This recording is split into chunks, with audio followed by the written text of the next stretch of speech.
And we are live. And hello, everybody. This is Dane Stevens with Extraordinary Life. Thank you for tuning in. We have a great show today. We have Sunny Dawn Johnson. And Sunny Dawn Johnson is an acclaimed transformational thought leader, change maker, and psychic medium. She's the author of 20 books, including her flagship bestseller, Invoking the Archangels, and The Love Never Ends, which have become cornerstones for many of her keynote topics, such as intuition, mediumship, and the angelic realm. Sunny helps people connect with their heart and release the things that hold them back from being their greatest vision of themselves, greatest version of themselves, combining the unconditional love of a mother and the tell it like it is honesty of a best friend. Sunny helps people move into a higher vibration of living and a higher vibration of being. Using her spiritual and intuitive gifts, she shines a light on the areas of lack, fear, insecurity, and sometimes BS. Sunny feels strongly that at the heart of these issues is a lack of self-love. By reflecting the true nature of her clients back to them, which is love, they can experience and then allow in that unconditional love and begin to heal themselves.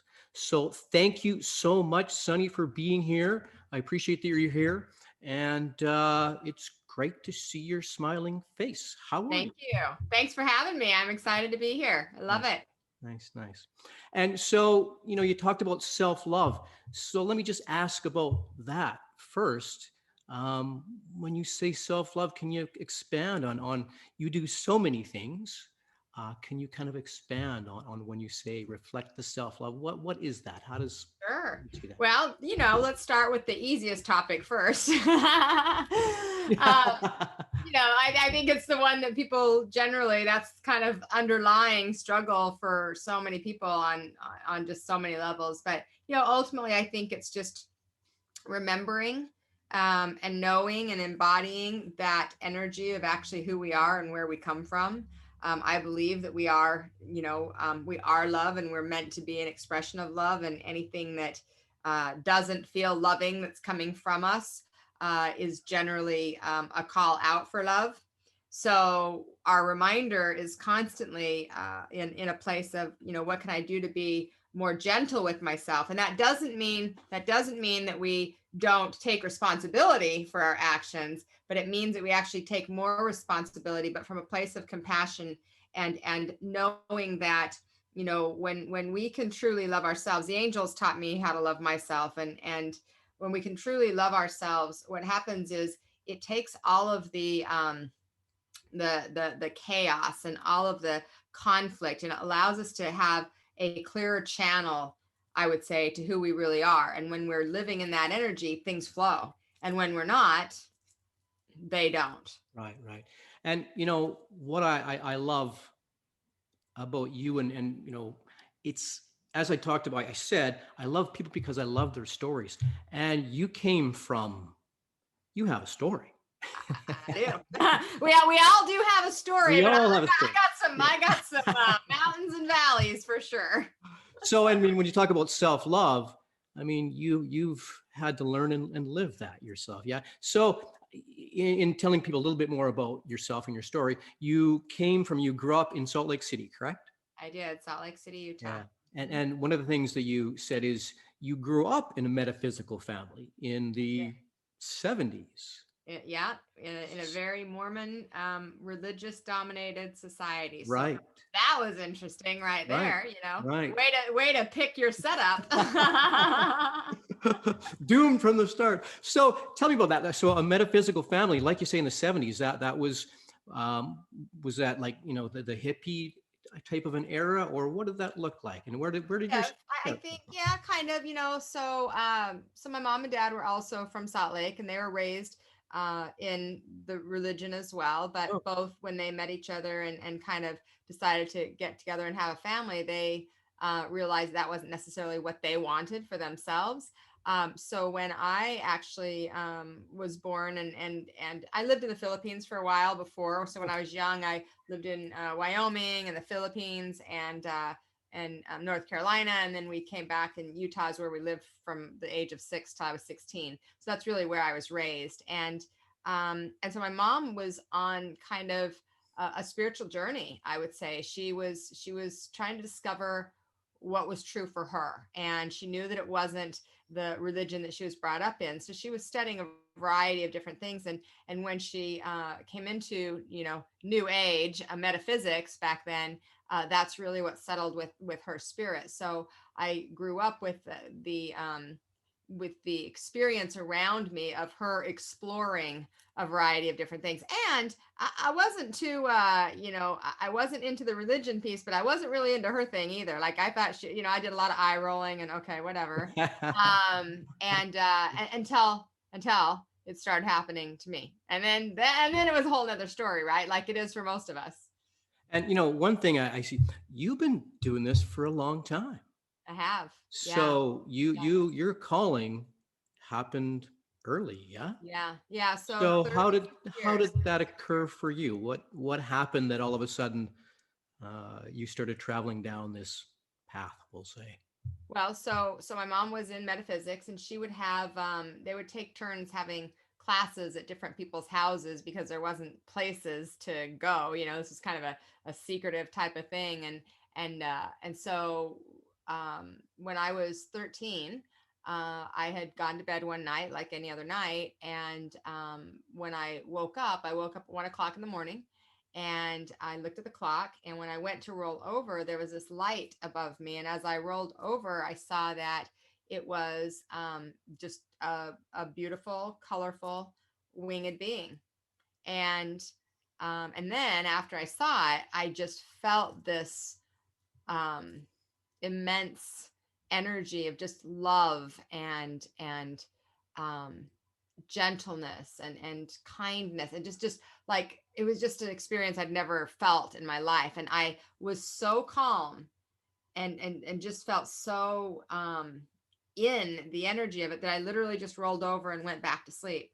Wow. Then the next morning my head kicked in, and I was like, oh my God, what was that? And I ran downstairs and I told my mom what happened, and she said, well, Sonny, that's your guardian angel. And I said, I don't think I have one of those. I'm sure I don't. She's like, well, of course. Thanks for the offer. Yeah. Right. Yeah, of course you do. Everybody has one of those. I said, I don't think so. If I had a guardian angel, then they would have protected me from, the mean people in the world and the teasing and what the things that I was going on, because my mom was concerned about me. My mental emotional health wasn't real stable.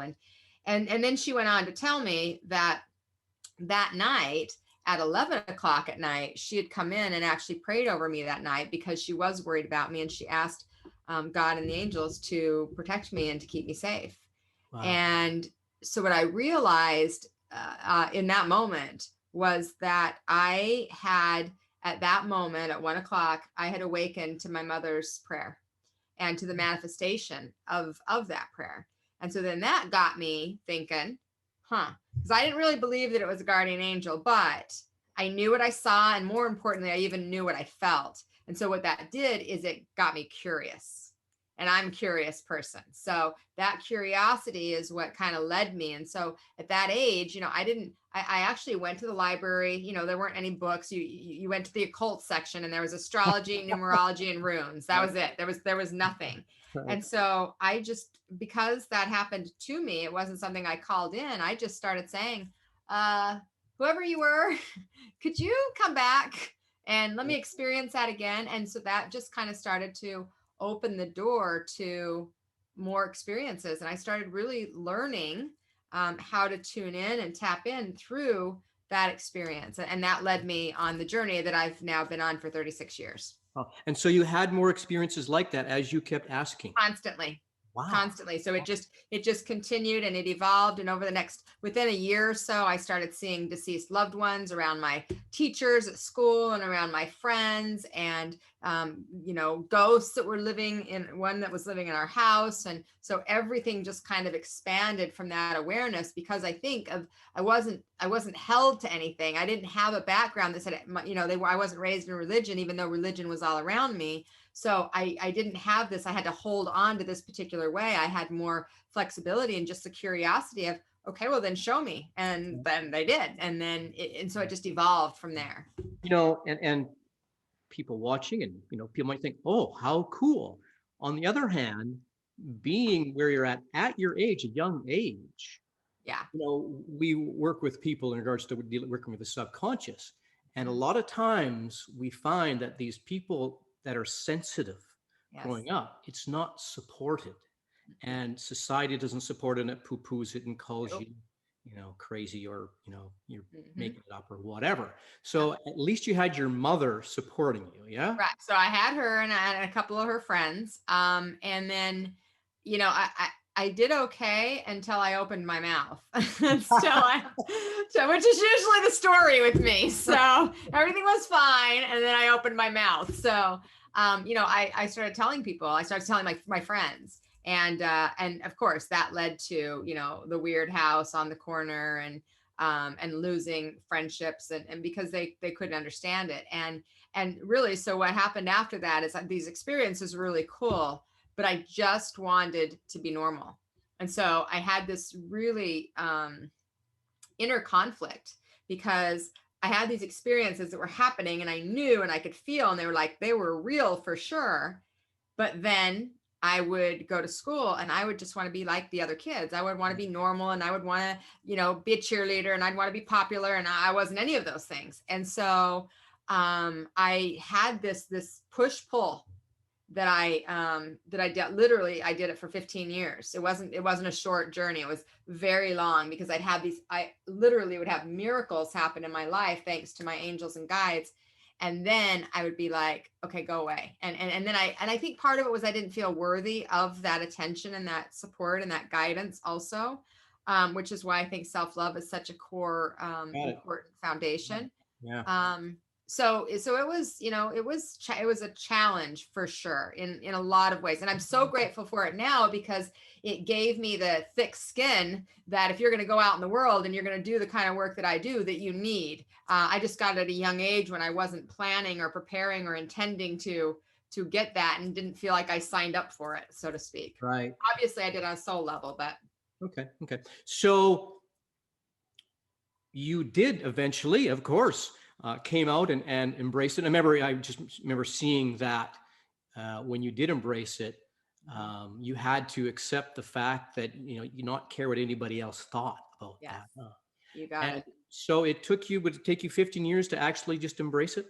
It did. It took me 15 years to actually, and what happened was my mother-in-law, my ex-mother-in-law, and my grandmother both died within 6 months of each other. And they were two women that were important to me. And when they passed, I like to say they haunted me from the other side and forced me. They were like, okay, Sonny, it's time for you to do your work. Like, it's time. Stop pretending that this isn't who you are. And finally it just, I had to choose that. And so that's when I was 28 is when I started getting out there and teaching and doing readings and things like that. And then it just has evolved over the last 20 plus years. Because I have to say, I went online and looked at, and you have way too much stuff for how old you are. You're young. You have years and years of stuff. It was just really cool to see. And I can't help equate your story or I don't want to compare as such, but to what's going on in the world today. It automatically gave you a different perception than the average bear, of course. Sure. And I believe there's a real transformation going on in the world today with what's happening. And in that, you talk about the self-love of almost being able to accept it, and maybe treating yourself in a more loving way. How do you view what's going on in the world today with people? And I mean, you deal with people, work with people one-on-one, I believe. But what's your thought for what's happening in the world today in relation to what happened to you? I just see the similarity. Sure. Well, I think that when you don't have self-love, it's easy to project your pain and your anger and your resentment onto others. And it's easy to blame everything around you. And when you have that value and that worth within, I think it's more natural to take responsibility for your life and what you're creating. what I'm seeing out in the world is a lot of pain, and a lot of hurt people that are hurting people, because they don't have that value within them, and they don't recognize that, and so they just continue to point a finger, and from my perspective, I agree with you that there is major transformation happening in the world, and in the United States, especially. It's everything is turned upside down, as most of you know, and I think that our opportunity is to come back to who we are, and come back to ourselves, and stop the finger pointing and the blaming, and come to the realization that we are all part of humanity, that we're all one, that we're all connected, and that thing you don't like in somebody else is the exact thing that's inside of you that's causing you to point the finger. And until we get that, I don't know how long this is going to last, because we're slow learners, unfortunately. For what we know, even scientifically, we've proven this is an energetic world. We are energetic / spiritual, people call it what you like to say, but we're connected. We've proven that. Yeah. Consciousness has to catch up, or conscious, not conscious, our consciousness, or yes. And in that, like you said, letting yourself be who you are. Mm-hmm. Yeah, and I think it's okay to be different. It's okay to and to honor everybody's different perspectives. However, I think we can do that with kindness, and we can, and I think that's where the kind of the ugliness of people and the way they feel about themselves comes out onto others. Because if we're not kind to ourselves, then we don't know how to be kind to others that seemingly are different than we are. Yeah, maybe we're not kind to ourselves. Maybe we can't be kind to others. Right, we don't have the capability. Yeah. Mm-hmm. And the one thing that I see the opportunity in the healing field, as it's said, if you can't feel it, you can't heal it. And we're all feeling it. We're all seeing it. We're all feeling it right now. So, like you say, you see the opportunity, but what do you do, and what? So, what advice? What do you do in regards to people coping with this right now? What advice do you have? I've been doing so since the pandemic started. I started a podcast right immediately when it started, and really just to be there to support the community. And my advice is always, number one, I don't have all the answers. God, I wish I did. I had some insight as to that this was coming in a sense of Spirit had told me last year that systems were going to fall down and break down, systems that don't serve our highest good. I had no clue. As a psychic medium, I'm just being 100%, had no clue this is what it was going to look like. But so I had a sense of that. And so the guidance that I share now is this: there is a much bigger picture to this. And if we could all get into a space of, I think it comes down to the, treat others as you would want to be treated. And I think that if you don't have to be religious to think that either. It's just that just seems to me like a kind human thing to do, because we're all, whether people believe in spirit or not, whether they're atheist or agnostic, doesn't matter. We are all, at least on a foundation, we're human beings. And that is something that we all have in common. And so instead of focusing on the differences, I always am asking people to focus on the similarities. And when we can do that, I think that makes a difference. I also think that part of what is happening, and one of the reminders that Spirit has given me that I've been trying to remind other people of, is, everybody's in a stage of grief right now. People are experiencing loss, whether it's loss of life, or it's loss of a job, or it's loss of their freedoms, or it's loss of their connection to their family, or whatever it is. People are in different stages of grief, and grief isn't always a pretty thing.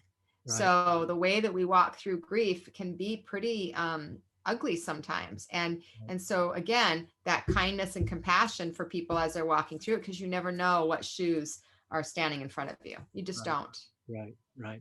Yeah, when you look at what happened with this pandemic, it's fascinating that the whole world was brought to a stop. And I mean, humanity, man, could not have done that. And it's like the whole world was brought to a stop and sent home to think about it. Yes, exactly. And put in time out. Big the time. whole world brought to a stop, put in timeout for 6 months now, you know? You get out of control, got to stop. And Uh-huh. that's a little simplistic, but yeah, to have this, and I use the word opportunity. I don't mean that lightly. And yes, the people that are dealing with the trauma of what's happened here, and with having loved ones pass, have the deepest sympathy, of course. But hopefully, like you say, we can see the bigger picture and rise up. Energy being a negative and a positive pole, that negative pole is calling the positive to rise, and that's us and our choice. So Right. And it's our job. yeah, We're the ones right, that everybody's waiting for. It's us. right, It's you, it's me, it's everybody that's watching. Like if we have the awareness that it's us. right. So if we can rise and if we can be mindful and if we can, one of my favorite sayings, quotes is be the change that you wish to see in the world. And so if we can be that, that's the greatest thing we can do. Yeah. Because then the ripple effect of that is that others that are in alignment with that, and that's how things start to change. Right, right. Yeah. When you couple that quote with the Mother Teresa, it's not a quote, but when she was asked to march against the war on Vietnam, she said, "No, I will not march against anything. We have a march for peace." Yes. And like Mahatma Gandhi, be the change you wish to see. You put those two together, and yeah, take the energy back and go in the direction you want to go in.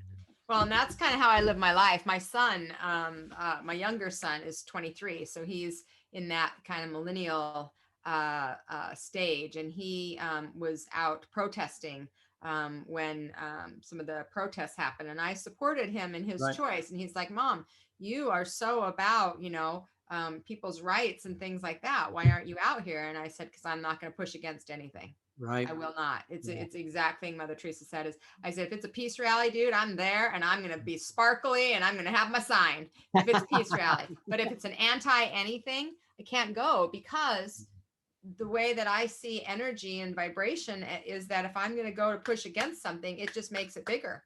Right. And I want to be a part of the solution, not a part of the problem. Nice. I love your clarity, and I love that you have a voice. Have you always had your voice the way you? No. Clarity you have. I think that has grown through again, coming back to having enough value in myself to know that, if I feel a certain way, there's probably other people that think and feel a certain way. And it doesn't mean it's the right way. It's just my way. Right. But when I think that when we be the change, then it allows others to be the change themselves in their way. And so my voice really showed up, I would say, when I first started teaching. The first probably 5 years, I was still in hideout mode, like I don't want anybody to know what I'm doing. Pardon? You're 28, yeah?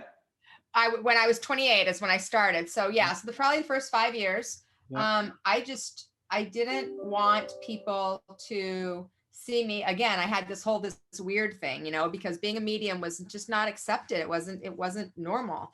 And so those first 5 years, I really struggled and I hid. I didn't want people to know. And then I had an experience where my youngest son was at preschool, and my husband, I used to keep all my recycle papers, so we'd take them to school so kids could draw them and everything. And my recycle papers were all like my angel classes, my mediumship stuff. And my husband did me a favor and took them to the preschool.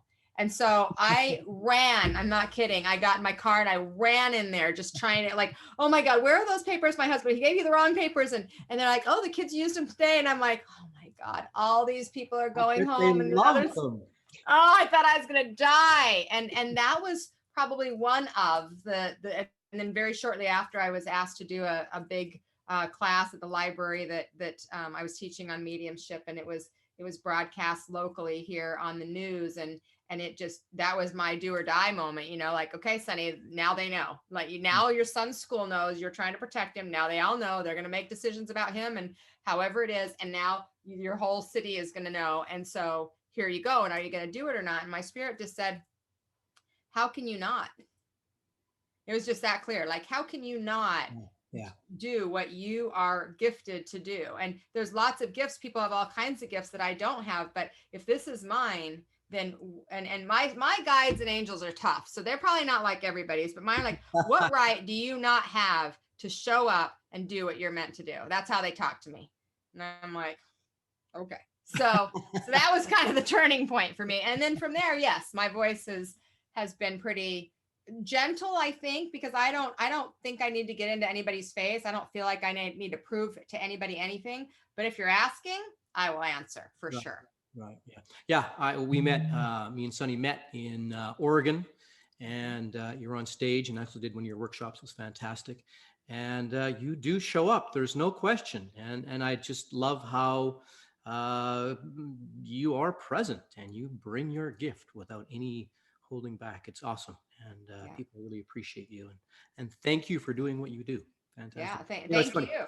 Thank you for healing all the trauma that people are struggling with, because I know how, I mean, I know I've had my own life experiences, as so many of us have, and how that can just haunt us and it holds us back from embracing our gift, and especially from finding our voice. Right.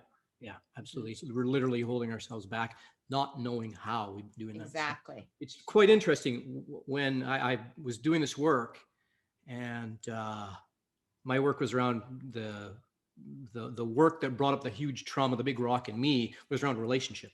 Mm-hmm. And when I discovered the work that I teach now, I got back together with a girl I went to out with in high school, called high school sweetheart. And we went out and broke up when we were 19 or something. I was a hockey player and I just really wasn't available. But anyway, and I started thinking about what had happened and realized that I didn't treat her very well. And so here it is, 25 years later, I sent her an email. I looked her up on Facebook and sent her a message. And she didn't get it for over a year. In that time, I moved back. I was in California. I moved back to Canada. And she got it 2 months after I moved back.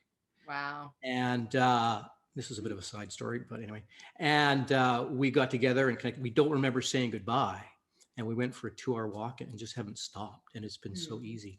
And the reason I tell this story is I wasn't going to tell her about the work and you know, and say you need to do it or not. I just kind of held back and didn't want to talk about it. But she saw I was doing it and teaching with other people. So she asked and inquired, and I did it with her, and she completely embraced it. And what has come out of that is, as a kid, she would be very intuitive. And, you know, her sisters say, oh, you know, just relax, you're making stuff. So she took a tarot class just for fun. She now is a senior facilitator for the work we do, but she also took a tarot class. And the person who taught it said, you need to be doing this, and took her under her wing. And she's now an intuitive, and she's now letting that out. She's in demand. I think the first year she had like 700 readings or something. And she's just, so it's been really cool. That's awesome. Let herself out. And it's her sister actually apologized American and you know, kept shutting her down. So that's a great story though, because it also shows the divine timing of things, you know, that you sent it and a whole year later she gets it. Like you know, she had to just wait until I was available. Now exactly. Yeah. The universe is like, okay, we're going to hold on to this one. We're going to stuff that down in behind everything else until it's time. Yeah. That's awesome. That's a great story. Yeah, it's really cool. So I feel very fortunate. She's awesome. And we have a wonderful life. So very lucky. Yeah. Good for you. So you have the series, it's a webinar series. Yeah. Yep. Monthly. So we do a monthly series called Thrive, and each month it's a different topic. So we've had, you know, embracing the body, and we've had the afterlife, and we've had what else do we have? Connecting with your heart. This month, October 25th, is it's actually World Angel Day. And so what we did instead of doing another event is we just are having the series present World Angel Day. So we've got speakers from, five very well-known angel communicators, one from the East Coast, one from Australia, a couple here, and then of course, myself. And then we've got a couple prayer facilitators and we've got some vendors. We're actually going to do an in-person event because I've done this in-person event for 16 years, except for 1 year when I just got so busy I forgot. So that did actually happen.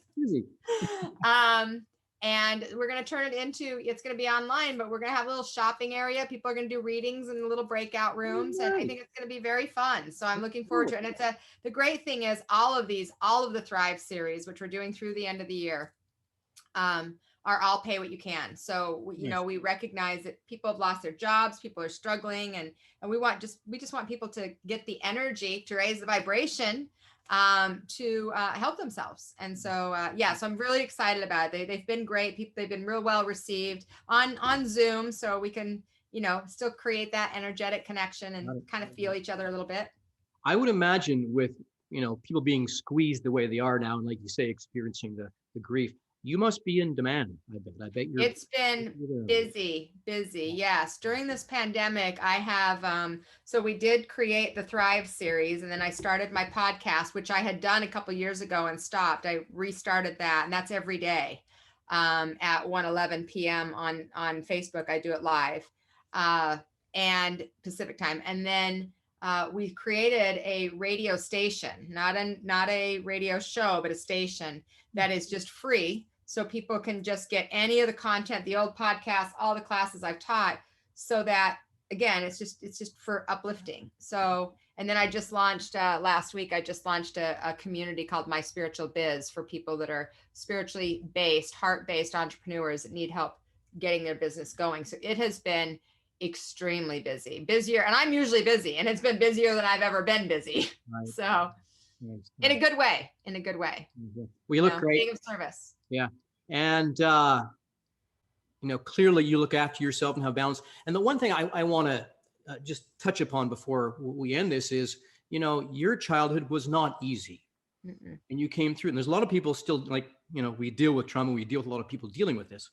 So you're a great inspiration to a lot of people because you have come through the way that you have, and you are, what I would say, fully self-expressed in that way. So a lot of times people get stuck in that place. Mm-hmm. And we try to tell people that if you've had that type of a childhood, it's like a good indicator you're on you're going to be pushed in the spiritual path, because you're going to find out there's nothing out there. Right. Until you go inside. So, what do you have with people that are dealing with their issues and dealing with their stuff right now? What would you like to have said to you? I think you had some really great guidance, and what would you like to say to people that are going through? Well, I know what it's like to be stuck in your shit. I probably shouldn't say that word, but I for sure know what that's like. And I was stuck there for a long time. Some of the things that, and that your audience probably doesn't know about me is, I was a teenage mom, and I was on food stamps and welfare, and I lived in a shack, and I had a boyfriend that was an alcoholic. And the reason I share that is not, for sympathy, but it's for people to have an idea of where I was vibrationally and how I felt about myself, as far as my value, to allow myself to be in that kind of environment for 3 years, not just for a short little time, for 3 years, just gives you an idea of the level of value and love I had for myself. So I do know what that's like. And, I think that I had the opportunity. I remember thinking at one time, Sunny, you are a smart girl. How on earth how are you here? Like, as I was living it, I'm in the welfare office. How are you here? It doesn't even make sense. You're a smart girl. And what I realized was it had nothing to do with smarts, and it had everything to do with love. And I just never, and worthiness. And I just didn't ever feel worthy. I was always, I was always comparing myself to, I told that you guys heard the story. I just want to be normal. I just want to be normal. I just want to be normal. So I was always comparing myself to what I thought normal was. And then, for the next few years, I started realizing that there isn't any such thing as normal. Like, anybody that looks normal, go take a look in their closet. Like, there's just no such thing. It's as we're growing and expanding, we're just constantly changing, and there is no one ideal to reach. And then, of course, the angels were helping me to understand how to learn to allow myself to be worthy and deserving. And so what I would say is, don't give up hope, because if somebody like me who wandered this journey, who really literally, I just didn't ever think I was going to be, I didn't even know if I'd live through all of this, because there was just too much. If I can do it, then you can too. and not just do it like survive it, because I think a lot of people survive it. I'm talking about thrive it, like get into a place of living it and turning it around, as that's your story. Yes, but you don't have to live in that story. You write a whole new damn book, and then you help people that have been through that and help them get there because you've walked it. Nice. Yeah, that's the middle of the story. You are nothing if not hope, Sunny. Oh, thank You you, my are friend. one of the most authentically joyful people that I know, and it's a pleasure to know you. And thank you again for being here. Thank Where you. can people find you? Well, they can go to my website. So my name's right there, sunnydawnjohnston.com. And of course, I'm on social media. I'm on Facebook and Instagram. And that's really all, though. Even though I have names on the others, I don't even know what's going on with them. So I don't ever pay attention. So Facebook and Instagram, the only two. Holy cow, you can't keep up with them all. It's No, you can't. That'd be another whole part-time, full-time job for somebody, not me. yeah, great. So thank you so much. I appreciate it. And hopefully you guys will come and join me for World Angel Day, because it's a great day and it's so much fun. If you want to learn more about the angels and how they can help you in your life, like I was helped in mine, you'll learn all about it. And that's October 25th. October 25th. You got it. Sunny Dawn Johnston. Remember, you heard it here first. Thank you so much. We love you. Thank you. Appreciate it. Thank you. Thank you all for tuning in to An Extraordinary Life, where we get to talk with movers and shakers and people that make a difference for the positive in our world. Thanks for watching. We look forward to connecting with you again. Thanks, Sunny. You bet. Thank you.